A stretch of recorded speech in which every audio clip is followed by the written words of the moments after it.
Have you ever looked at one abstract painting and felt calm and grounded, and then look at another abstract painting and felt your eyes being pulled around with energy and movement? That's the power of composition. In today's demo, I'm gonna show you how to make your art feel either static or dynamic by simply changing the way you arrange elements on the canvas. And the amazing part about it, you don't even need to change your colors or the way you lay down brushstrokes. The shift will come through composition alone. But before we dive into it, hi, my name is Esther Franchuk. I'm an abstract painter, traveler, creative, lover of beautiful things.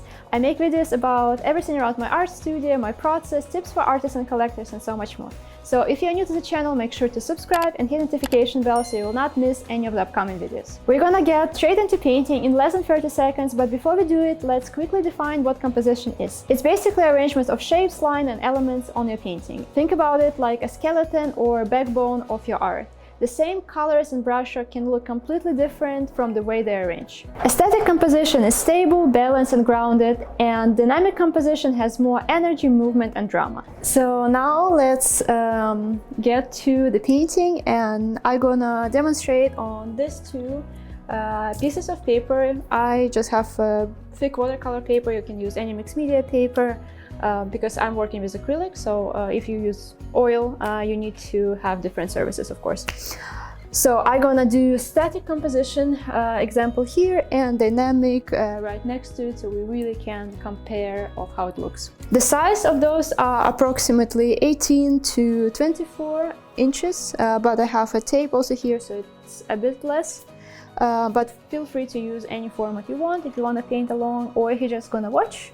That's totally fine as well. I'm just working with acrylics, so I have a bit like warmer colors here, and I have a selection of blues and grays, couple different greens and purple, but more on the pastel side. I just had a feeling of the colors that I want to use today, so I put a selection. Usually I use way wider range of colors, but since it's just studies, I gonna kind of do a limited palette, and I have water and couple brushes, black gesso. Maybe I will add something on the way, but for now I think I will try to stick to those supplies. So first things first, I really wanna just cover the white pretty much.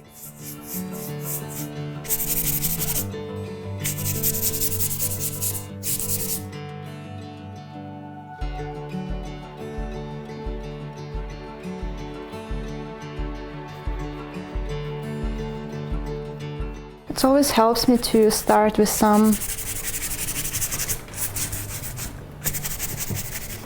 tinted, not tilted. What is even English when you're painting? What is even language when you're painting? But what is even not your first language when you're painting? I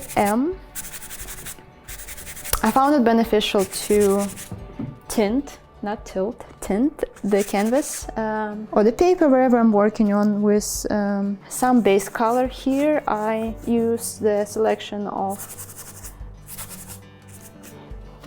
pinks and peaches, and you already can notice that I'm trying to already create aesthetic local areas.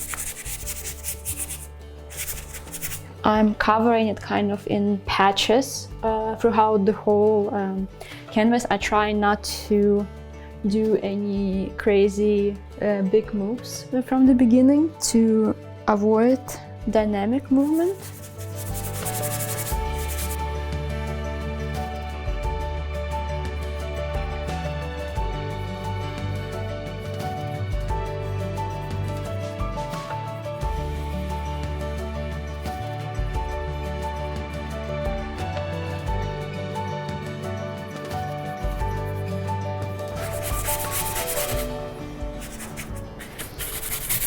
You can always start wherever, but I believe that if you just keep in mind that, like, okay, I really want something minimal, grounded, held together, really restful painting, you want to avoid going too diagonal with your brushstroke, changing direction of brushstrokes too much. If you stay a bit more minimal in the beginning, As you see, I'm just doing like, I chose direction, which is like top to bottom, like trying to be like really vertical, following the format of the canvas, and it's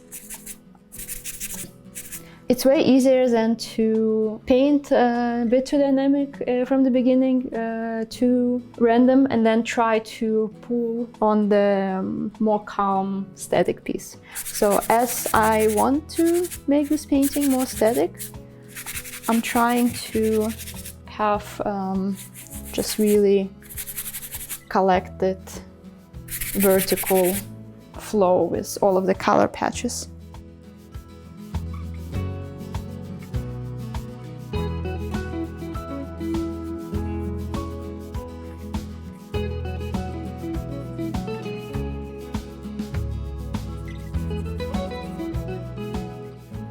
Now I'm introducing a bit more of change of brush strokes. I took green to be a bit more like complementary, contrasting, and I'm tilting the brush in a different direction, but still like not too much. I'm still trying to have it a bit more grounded. So with this composition, I'm thinking I wanna explore the concept of framing depth. So I want the edges kind of work to support the idea of drawing the viewer in, and I'm gonna have focal point maybe here, and I just want to have some kind of symmetry, not full symmetry, but have just those two parts kind of create, like, to frame the depth and pull the viewer inside to look in this area.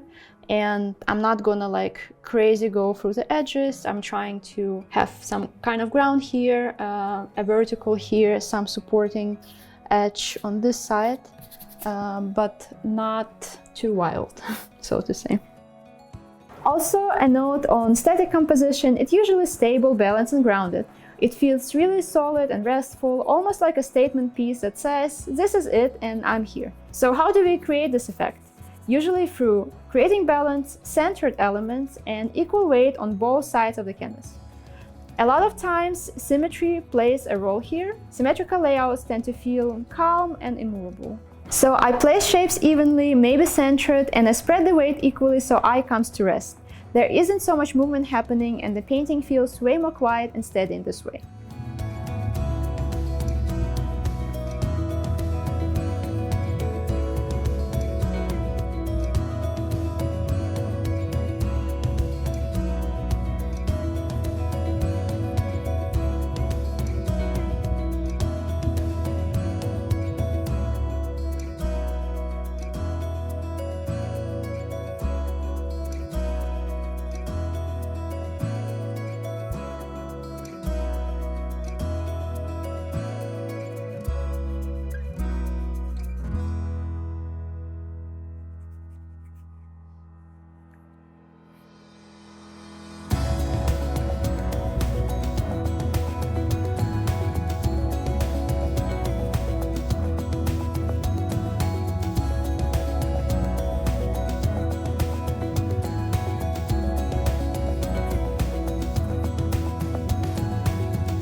A lot of times when I look at abstract art and how static and dynamic is explained, it's perceived as there's like no flow, there's no directional marks, directional movement. In the static composition, is basically all really flat, and it just really boring. It doesn't have to be though. I believe though it's just really a difference in how much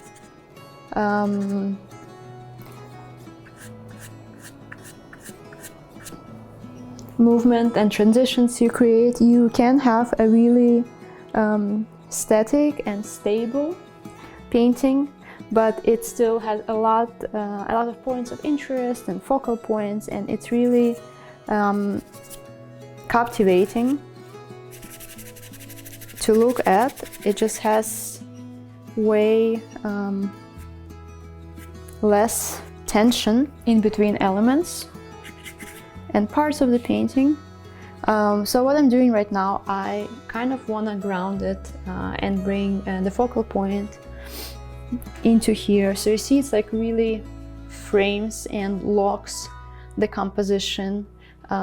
Inside the format, it still has multiple brush strokes that point in different directions, but it's kind of locks and falls inside of here, and it stays within the format, and it's pretty low-key transitions.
So to summarize what I did, I tried to keep a vertical flow from the very first layers to building it up towards where it currently is. I'm actually thinking of finishing the studies, but we will see how it goes. I feel like they're a really good place for a base for an abstract painting. They could, when you work like this and you like also really fast and loose, it's can give you a lot of ideas of how to actually bring your like main canvas pieces forward. I feel like I got somewhere where I can imagine this as being a really good painting, and I try to keep like intersection of lines grounding the bottom just a little bit, like a lower horizon type of scenario, and breaking the flow down with the main vertical here, and having another like half vertical, half just like a supporting part for the composition. If I would refine it further as a painting, I would just emphasize a little bit more the focal point here around this spot, because I feel like this is a really good grounding spot for the focal point. It's according to the rule of thirds, with just adding a bit more texture and contrast. But overall, what makes this composition static is this grounding surface and strong verticals, and really framing depth of the painting, of the piece, with intentional use of negative space in the middle. And the brush strokes, they tilt around here and there, the color spots, but the main direction of marks stays vertical, so to say. And really from like top to bottom, with slightly changing it to create more interest, but still trying to have subordination and everything to submit to this static vertical flow. So now as I move to the next piece, you're gonna see with the same colors and with the same format, how do you change the mood of the whole painting, of your piece, by using dynamic approach versus static. So while starting my dynamic piece, I'm gonna already lay the brush strokes in a way to create more drama within the painting. I decided I'm gonna use the same color palette just to really emphasize on the point of composition and static and dynamic composition and their differences. I feel like it's going to be easier to understand once it's like really similar pieces, really similar elements.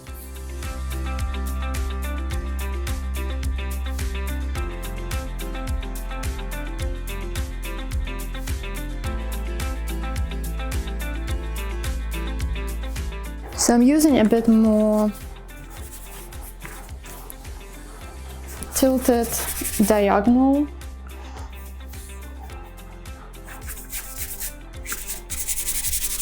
brush strokes. It's still like really first layer, so it's with dynamic composition, it's really not a big deal if you just start on the static side and then build dynamic on top of it. With static though, if you do go dynamic, I feel like it's just really way harder, so much harder to bring it back into this like stable, grounded look.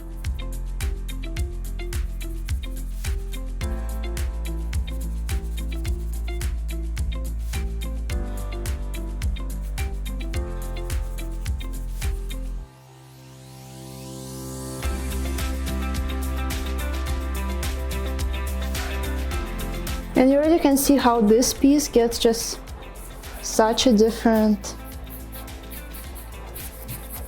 vibe to it and mood, and it's like way more epic and engaging just by placing those initial first layer brush strokes in a different way.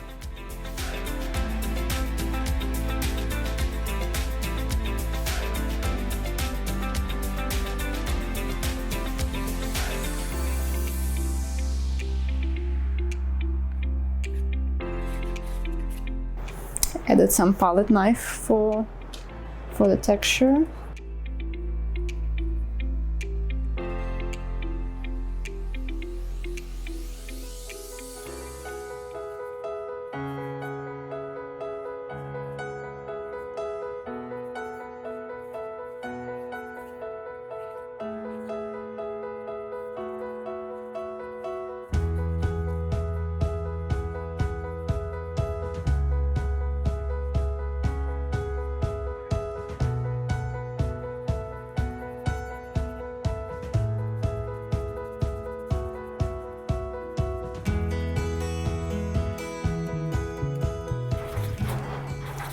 One of the principles that I'm using here with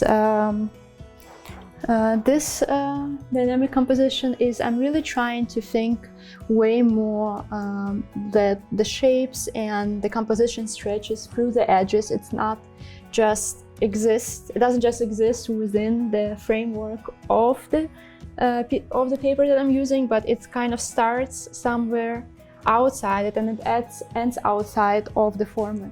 So this principle really helps to have a bit more open-minded, epic, dynamic vibe to the piece, and it just creates more tension and drama because you really don't know where it starts, where it ends, like your eye travel throughout the piece, and it keeps like coming to different areas while still also keeping this mystery of like what exists beyond of what you see on the canvas.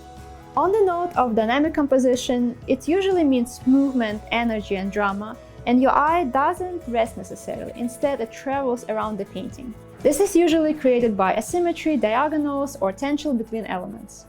If I place shapes off-central, tilt directions, or let lines lead the eye across the canvas, suddenly the whole piece feels alive and dramatic. And right here you can basically see what happens when I use the same shapes as before but shift them off balance.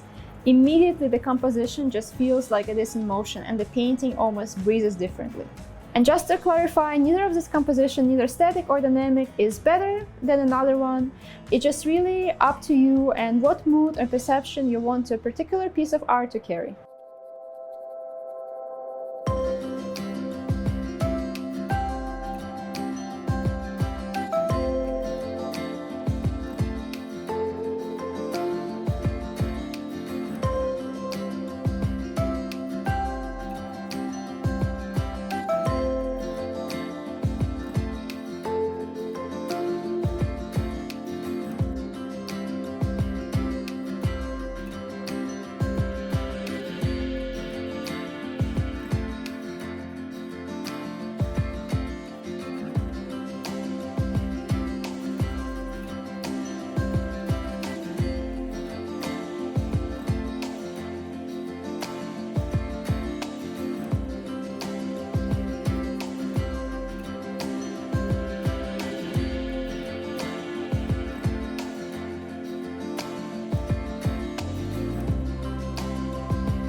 So what I did differently here is basically start right away with more dynamic brush strokes, really change and rotate direction of my brush strokes a lot more, and just try to create more with in mind that the composition stretches through the edges of the painting. It doesn't just live here, it has to have continuation of the flow. It abrupts here, like there's the resting space breaking in between here. There's a supporting edge. When you see both of them side by side, you can see that it's pretty similar approach. It also has some kind of framing depth in this piece as well, but the flow is way more dynamic, it's way more in motion, there's movement to it. Brush stroke go through the edge, it's kind of holds just a lot more interest and mystery, and it engages with the viewer a little bit more. This piece though is way more resting and calm, but they both done in a similar color palette, similar approach, but those little twists really make a different mood and impression to the piece. But altogether they still look cohesive, they look as a series, and they both have potential to become a full-scale abstract painting, but just both serve a different purpose once in the interior. And those are just really quick studies, static and dynamic, simply explained. But if you're really interested in learning more in depth about composition and different compositional principles, different compositional frameworks that work perfectly for abstract art in my course, Confident Abstract, I have 18 go-to compositional solutions that I found out work perfectly for abstract art. We do them in monochromatic and then we bring them to color. Also, after doing those studies, you are able to watch 3 full processes on 3 different paintings, different compositional principles, different color story, slightly different approach to them, and there's no time lapses, nothing sped up. It's my full-on honest process that doesn't have just wins and highlights, but it has struggles and overcoming them, the breakthrough moments, being stuck and how to overcome them. Every brushstroke is recorded, so you're able to watch me bring them from initial inspiration to the final brushstrokes and naming and framing and everything in between. So if you loved watching this tutorial and you really wanna dive deeper into abstract art, make sure to check out the course by clicking the link in the description box down below, where you can find all the information about it. And honestly, there's just so much more to composition, color stories, elements and principles of art, and even with my biggest desire to fit it into 1 or 2 YouTube videos, it would not be possible. That's why I created this course for artists like you who want to create with confidence based on both intuition and skill. I received so much positive feedbacks from artists like you about how much they're loving the course and how it's already had transformed the way they approach abstract art. And I have to say, right now it's at the lowest price point it would ever be, because currently I'm adding more to the course. There are gonna come more exercises on color and composition, and also more painting processes on different formats. And those gonna come with an increase in price, so if you're interested in taking the course, now is the best time to get in to get all of the future updates for free. Also, we have received a request on translating it into different languages, so currently the course is being translated, in the process of being translated into 3 different languages, which is French, Spanish, and German, which were the most requested ones. But if you're interested in taking it in your language and it's not one of those, please reach out to our email and we will make sure to add your language to the course as well. Once again, composition is the very backbone, the very heartbeat of the painting, so by using static or dynamic composition, you're really identifying the mood and the vibe the painting gonna carry. If you like this video, make sure to give it a thumbs up and subscribe to the channel. There are gonna be more videos on my process coming on this channel. And please leave a comment if you ever thought of approaching composition according to this principle, creating static and dynamic composition, and how it changes mood of the painting. I would like to hear from you. Once again, thank you for watching, and I will see you in the next one.